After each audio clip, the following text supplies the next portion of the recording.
I was the only one at my husband Jeremiah's funeral. The mahogany casket gleamed under the dim funeral home lights, surrounded by a sea of empty pews that stretched like a silent accusation. Our children, Kalen with his wife, Auntee with her perfect life, had chosen cruises and boardrooms over a final goodbye to the man who'd raised them. But before I go on, hit that subscribe button and drop a comment telling me where you're watching from. I love knowing how far these stories reach. The director, a kid who looked fresh out of mortuary school, kept glancing at the vacant seats. It was a gray October Monday in Atlanta, the sky threatening rain, but too indecisive to commit. Jeremiah hated indecision. "Mrs. Hampton, shall we wait a few more minutes?" he asked, checking his watch. "We can start," I said, my voice steadier than I felt. Jeremiah hated delays too. The pastor, who'd never met my husband, rattled off generic lines about a good man and cherished memories. I stared at the white lilies on the casket. Jeremiah would have wanted the red roses from our backyard, the ones he pruned for 43 years. I sat alone in the front row. 5 empty chairs around me screamed louder than any eulogy. Kalen had texted the night before. "Sorry, Mom. Big meeting in Miami. Can't reschedule. Call you next week." "Anaya?" Her assistant called. "Ms. Hampton is indisposed." Indisposed, like we were talking Sunday brunch, not burying her father. The service ended. I followed the casket to the graveyard. The wind bit my face, but I was out of tears. 6 months of hospital visits, false hopes, and slow goodbyes had wrung me dry. The casket lowered. I tossed dirt. It hit the wood with a hollow thud like my footsteps in our now empty house. Back home, his slippers waited by his recliner. The TV remote sat exactly where he'd left it. Silence roared. I poured the good bourbon we saved for milestones. This wasn't a milestone, but it felt right. I opened Instagram. Anaya's profile popped up first. Posted 3 hours ago, during the funeral. A yacht, champagne flutes raised, her smile radiant. Caption: "Living my best life." My daughter wasn't indisposed. She was celebrating while I buried her father. I scrolled. Kalen's selfie in a Miami conference room. Closing deals, building connections. No mention of his dad, just another Tuesday. I shut the phone. Tomorrow, I decided. Attorney Owens. Owens had drafted our will 2 years ago. Half to Kalen, half to Auntee. A slice for grandson Damani. The house and mountain cabin for them to split or share. Simple. Fair. That was before. That night, I sat where Jeremiah made Sunday pancakes long after the kids moved out. "You never know when they'll show up," he'd say, hopeful. They rarely did, unless they needed something. I found the will in the drawer. The paper felt like a relic from a time when love and duty still aligned. I closed it. Tomorrow. Jeremiah's decline wasn't fast, despite the doctor's promise. 6 months of shrinking in a hospital bed. Kalen visited twice. Auntee once, rushing out for an emergency. When he passed, it was a Tuesday. I held his hand. He smiled faintly. "You were always the best part of me, Eliza." Then gone. I called the kids. Kalen promised the weekend. Auntee swore first flight. Neither came. Next morning, I dialed Owens. "Miss Hampton, my deepest condolences." "Thank you, Shonda." "Urgent appointment with the attorney." "Tomorrow 10 a.m.? I slept poorly, not from doubt, but from clarity. For the first time in weeks, I had purpose. Owens's office smelled of old books and coffee. He stood when I entered. "Eliza, I'm so sorry."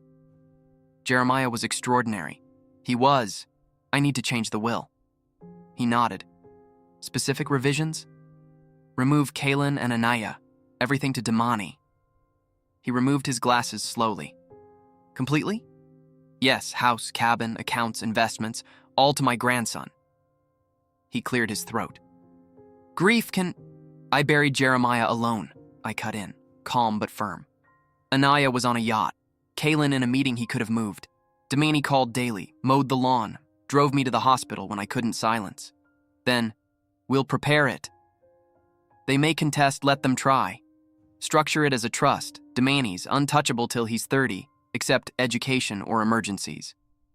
Done. Ready by week's end leaving, weight lifted. Not revenge, justice. Honoring Jeremiah by giving his legacy to someone who valued it. I opened the closet of financial records. Kaylin's folder, MBA tuition, $70,000 failed business, $10,000 McMansion down payment, imported car. Anaya's, wedding like a royal coronation, penthouse Reno, Maldives stress trips, private school for Damani. Every bailout came with promises of visits, calls, connection. Promises that evaporated once the wire cleared. The phone rang. Damani. Grandma, can I stop by? Found books Grandpa would have loved. Come for lunch. He arrived at noon with a canvas bag and Jeremiah's gentle smile. We ate lasagna in the backyard. He talked college, bookstore job, grad school dreams, enthusiastic, not frantic. Grandpa said success isn't having a lot, it's needing little. I smiled. Exact words. He mentioned a research program in African American literature. Cost, less than Kaylin's last investment. Apply, I said. But Grandma, who do you think we saved for? Moments like this, people who value the chance. Anaya called the next day, first contact since the funeral she skipped. Mom, Damani says you're funding his scholarship straight to money. Good morning, Anaya. I'm worried. You just lost Dad. Bad time for big decisions. I've made several. Come visit. We'll talk. I'm swamped. Like the yacht? Instagram's public, dear. Silence. That was complicated. Come or don't. I'll assume you're busy. I hung up. Hands shook. Not anger. Relief. Decades of swallowing words over. Kaylin showed up unannounced, flashy car purring. Brief hug. You look tired. What brings you? Anaya told me. We're worried. Are you? Losing Dad was hard on us all. Some handled it with champagne. He flushed. About the funeral. I couldn't cancel. I know. Same business we funded $70,000 to start. And $120,000 house down payment. $45,000 debt bailout. He shifted. Why now? I'm taking inventory. I changed the will. You're out. Everything to Damani shock. You can't. I did. He has more integrity than you've shown in decades. This is the funeral. No. The funeral was the period at the end of a long sentence of taking without giving. He grabbed keys. You'll regret this. We'll contest. Prove my point. That night, bourbon on the porch. Roses wilting, but a few stubborn blooms held on. Like me, 3 days of silence. Then Damani with a toolbox. Porch railings loose. Let me fix it. I told him about the will. Grandma, I don't deserve. You were present because you cared. That's why. Kaylin's handwritten letter arrived. Apology, understanding, maybe a distribution negotiation disguised as remorse. I left it unanswered. Attorney Owens called. Kaylin asked about contesting. I confirmed it's ironclad. Good. Spring painted the garden. Roses bloomed defiant. Damani's constant. Sunday lunches. Thoughtful gifts. Rare plant. Handcrafted bookmark. Mug with Jeremiah's favorite poet. One Sunday, he spread blueprints. Cabin into a community library. House. One day, a senior center. Vision. Compassion. Property as purpose, not status. Your grandfather would love this. Let's start now. I want to see it. Bank. Joint account. Enough to launch the library. Manager smiled. Jeremiah would be proud. News spread. Kaylin called. Heard about the account. What for? Library. Damani's idea. Pause. Interesting. Need legal help? I'm here. Anaya arrived alone, modest car. I think the library's great. Dad dreamed of this. Divorce confession. Built a life on appearances. No substance. Tears. I lost the chance to say goodbye. I drove her to the cemetery. She knelt, hand on stone, sobbing. Belated, but real. Next Sunday, all three at my table. Tense start. Then Kaylin asked about plans. Anea offered marketing. Demone laughed at Kaylin's joke. A start. Renovation began. Kaylin in jeans, permits approved. Anea with coffee, website live, 500+ book pledges. Demone leading. Tension but respect growing. Anea, organizing kids' books. Enjoying this more than my job. Kaylin sold the imported car. Funded scholarship in Jeremiah's name. Grand opening. Community packed it.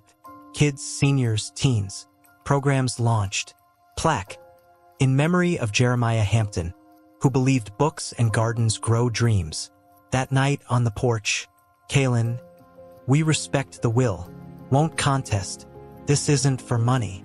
Anea, true values in what you build, not what you have. I held their hands. Your father's proud. So am I. Anniversary. They showed unprompted. Roses. Poetry. Silent key from Demone. Kaylin, I'm trying to be better. Anea, thank you for never giving up. Dinner at home. They cooked ribs, pudding, love. Laughter. Stories. Demone's gift. Leather-bound memoir. Jeremiah Hampton. A life of purpose. Photos, letters, testimonies. Final page. Us at the library. The legacy continues. Tears. Gratitude. I reread my old letter. Anger, explanation, love. Folded it away. Some truths live in actions now. The library thrives. Kaylin mentors youth. Anea fundraises. Demone coordinates. I watch from the porch. Roses blooming red. Jeremiah, you seeing this? The wind whispers. Asterisk, maybe it's both. Shock and growth. And maybe that's enough. Asterisk.